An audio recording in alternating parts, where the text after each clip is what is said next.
नमस्कार दोस्तों। स्वागत है आपका हमारे आज के एक बहुत ही खास और अद्भुत व्लॉग में। आज मैं आपको लेकर आया हूं राजस्थान के दौसा जिले में स्थित एक ऐसे धाम में जहां विज्ञान भी घुटने टेक देता है और साक्षात चमत्कार देखने को मिलते हैं। जी हां, मैं बात कर रहा हूं मेहंदीपुर बालाजी धाम की। ये जगह सिर्फ एक मंदिर नहीं है, बल्कि लाखों लोगों की आस्था का वो केंद्र है जहां भूत प्रेत, ऊपरी बाधाएं और नकारात्मक शक्तियां बालाजी के नाम मात्र से कांप उठती हैं। आज के इस वीडियो में मैं आपको घर बैठे इस पूरे धाम के दर्शन कराऊंगा, यहाँ के नियमों के बारे में बताऊंगा और यहाँ मौजूद उन सभी प्रमुख मंदिरों के दर्शन कराऊंगा जिनके बिना आपकी यह यात्रा अधूरी है। तो चलिए मेरे साथ श्रद्धा से बोलिए, जय सिया राम, जय बालाजी महाराज। और शुरू करते हैं आज का यह पावन सफर। दोस्तों, सबसे पहले हम चलेंगे मुख्य मंदिर के अंदर। मेहंदीपुर बालाजी का यह मंदिर लगभग 1000 साल पुराना है। यहाँ की सबसे खास बात यह है कि यहाँ बालाजी महाराज की कोई मूर्ति अलग से लाकर स्थापित नहीं की गई है, बल्कि ये एक विशाल पहाड़ का हिस्सा है जो खुद ब खुद प्रकट हुआ था। यानी यह एक स्वयंभू मूर्ति है।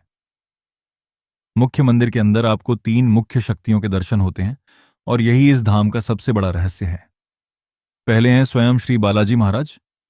इनकी छाती के बाईं ओर एक छोटा सा छेद है जहां से लगातार पवित्र जल की एक बारीक धारा बहती रहती है, जिसे चलन कहा जाता है। इसे बालाजी का पसीना या एक निरंतर होने वाला चमत्कार माना जाता है। दूसरे हैं प्रेतराज सरकार। बालाजी महाराज के ठीक पास में ही दुष्ट आत्माओं और नकारात्मक शक्तियों को दंड देने वाले प्रेतराज सरकार का दरबार है। यहां आपको वो लोग दिखेंगे जिन पर ऊपरी हवा का साया होता है और प्रेतराज सरकार की अदालत में उनका न्याय होता है।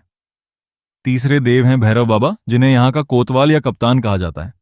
बालाजी के दर्शन के बाद भैरव बाबा की पूजा बहुत जरूरी मानी जाती है, क्योंकि वो इस पूरे दरबार के सुरक्षा अधिकारी हैं।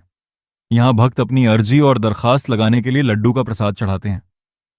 दोस्तों, मुख्य मंदिर के दर्शन तो हो गए, लेकिन बहुत से लोग सिर्फ मुख्य मंदिर देखकर ही लौट जाते हैं, जिससे उनकी यात्रा अधूरी रह जाती है।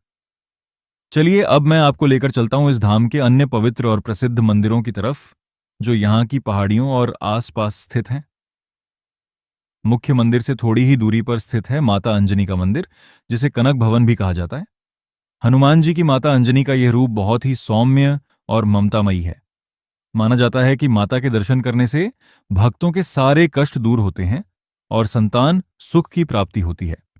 माता अंजनी के दर्शन के बाद अब हम आगे बढ़ रहे हैं 3 पहाड़ की तरफ। यहां पर समाधि वाले बाबा यानी गणेशपुरी जी महाराज का पवित्र स्थान है। वो इस मंदिर के बहुत बड़े संत और महान महंत थे। कहा जाता है कि आज भी उनकी समाधि के पास जाकर मन्नत मांगने से भक्तों की हर मुराद पूरी होती है। इसी पहाड़ी के ऊपर आपको पंचमुखी हनुमान जी और काली माता का मंदिर भी मिलेगा। यहाँ का वातावरण बहुत ही शांत और दिव्य है, जहां आकर आपको एक अलग ही मानसिक और आध्यात्मिक शांति का एहसास होगा। दोस्तों, मेहंदीपुर बालाजी आने वाले हर भक्त को कुछ बेहद कड़े और जरूरी नियमों का पालन करना पड़ता है, जो आपको यहां आने से पहले जरूर जानने चाहिए।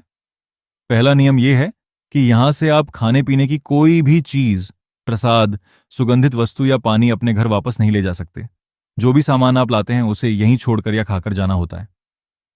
दूसरा नियम यह है कि जब आप दर्शन करके वापस लौट रहे हो तो कभी भी पीछे मुड़कर नहीं देखना चाहिए, चाहे कोई आपको आवाज ही क्यों ना दे। और तीसरा नियम यह है कि यहां आकर किसी भी अनजान व्यक्ति से ज्यादा बात न करें और न ही किसी को अजीब हरकतें करते देखकर उसका मजाक उड़ाएं।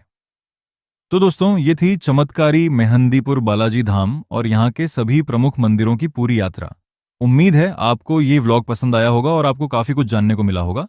अगर आप भी बालाजी के भक्त हैं तो कमेंट में जय बालाजी महाराज जरूर लिखिएगा। वीडियो को लाइक करें, दोस्तों के साथ शेयर करें और चैनल को सब्सक्राइब करना न भूलें। मिलते हैं अगले किसी पावन धाम की यात्रा पर। तब तक के लिए जय श्री राम।